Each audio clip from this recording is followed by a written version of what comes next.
Hey everyone, Sparrow Spalding here, and today I want to talk about narcissism and sexual abuse. And this is a heavy topic, and what really brought it to mind for me lately was the whole situation with the Dalai Lama that just came out, right?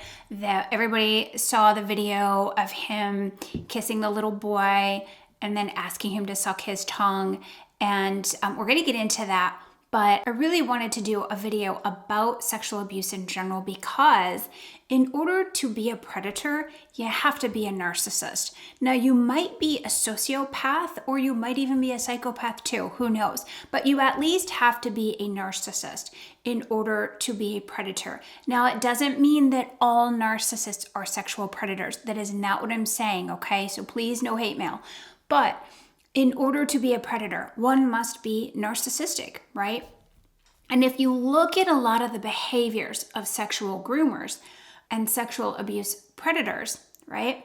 A lot of those behaviors are the same behaviors that a narcissist uses to groom a victim. So they're very similar, right? And first we start off with that sense of entitlement, right? I'm entitled to this person, so therefore I'm going to manipulate them into liking me, loving me, having a relationship with me, etc., right?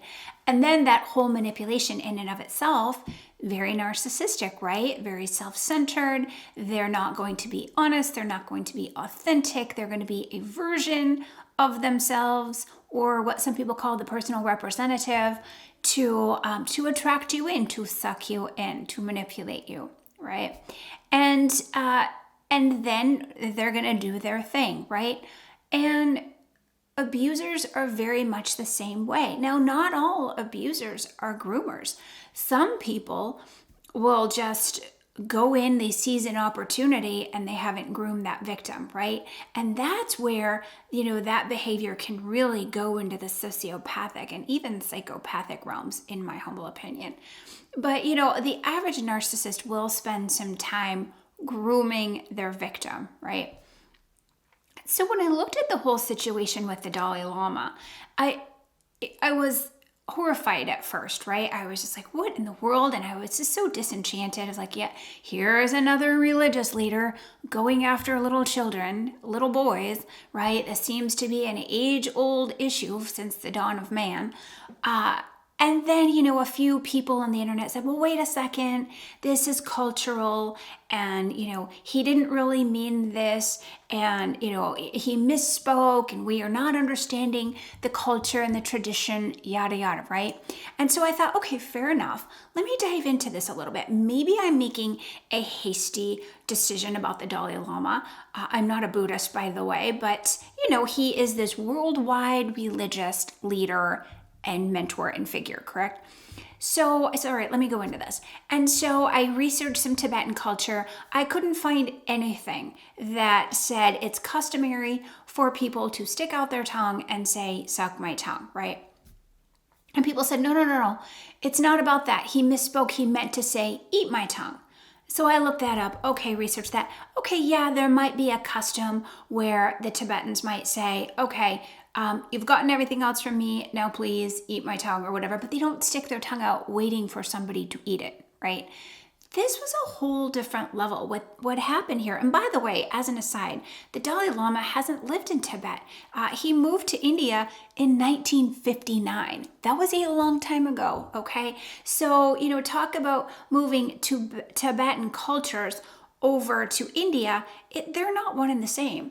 And, this took place in India. This little boy was Indian. He wasn't Tibetan. Why would he understand this culture? And I watched this video, by the way, in slow motion, in real time, over and over, analyzing every little thing. And what I saw was that little boy pull away when the Dalai Lama stuck his tongue out. And the Dalai Lama stuck his tongue out, wanting them to touch tongues. Watch the video, and a lot of the videos stop at that point. I'll put a link of the video down below. If you watch the entire thing, they're actually touching tongues. This is so disturbing to me.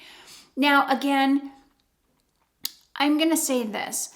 You've got a bunch of flying monkeys, right, coming out and saying, oh, no, that he was just being playful. He was this, he was that.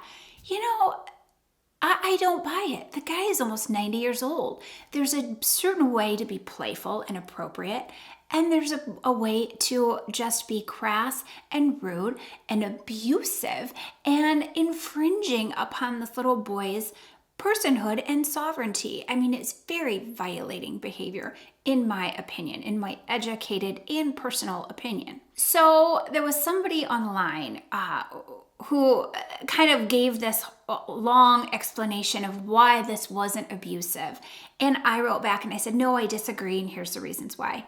And this person, long story short, kind of a well-known person, by the way, has been on the Oprah Winfrey Show, sent me a private message saying that, basically, if I didn't understand and get on the bandwagon, that it was racism. She didn't come out and call me a racist, but it was kind of calling me a racist through the back door. And I said to her, hey, if anyone researches stuff to the nth degree, it's me. Now, I won't lie, my initial reaction was horror and disgust, but I did stop and I did listen to what other people were saying, and I dove down that rabbit hole, and I did research the culture, and I looked at everything, and my conclusion is this behavior was highly, highly inappropriate. But again, you're going to have every narcissist has flying monkeys. Do I believe the Dalai Lama is a narcissist? I honestly think it's entirely possible. I can't say for certain. I haven't met the person. I haven't studied him enough, but I do know enough about him to where, to be honest, you know who he reminds me of? He reminds me of Michael Jackson. And here's why. Michael Jackson had obviously an abusive father, right? And from a very early age, he was told who he was going to be. He was going to be this big pop star from a little kid, right? The Dalai Lama, from 4 years old approximately, was told, you're the Dalai Lama. And we could go down that rabbit hole. I'll save that for another video. But neither of these individuals, Dalai Lama, Michael Jackson, were able to develop their own personal sovereignty. They were told who they were going to be and what was expected of them from very early on. And so when you think about that, when you think about Michael Jackson, of course, there were a lot of abuse allegations, right? And there's some people that think he was abusive, some people who insist that he was not. But if you look at him, he was also very playful, childlike. I mean, he built Neverland. He built this big amusement park. He had all of this plastic surgery to look like Peter Pan, right? He wanted to surround himself with little boys. And some of these boys have come forward and said inappropriate things have happened. So when I look at the psychology, just as a preliminary thought, I'm like, I'm seeing some similarities. I'm going to have to dig even deeper. I'm not a person who likes to come to conclusions lightly. I really want to research this, and I'm not here to diagnose anybody, certainly not anybody famous or people I have not met. And I'm retired, by the way. I don't diagnose anymore.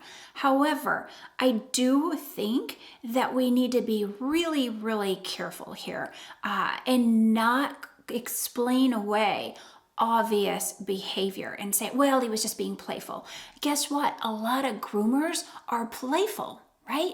And these were kids who went through the Dalai Lama's school, right? So these little kids were coming up talking to, I think they call him HH, right? I think, is that His Holiness? I'm not entirely sure.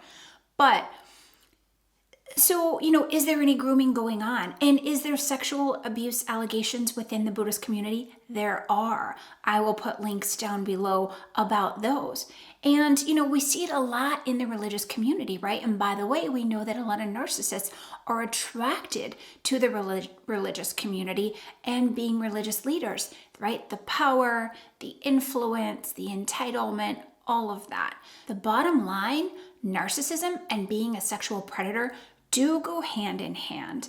And we really, really need to pay attention and be discerning.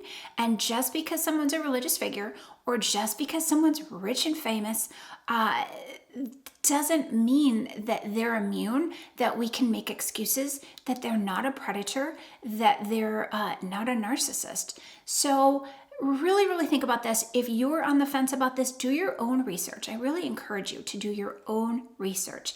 If you are an abuse survivor, by the way, my heart goes out to you.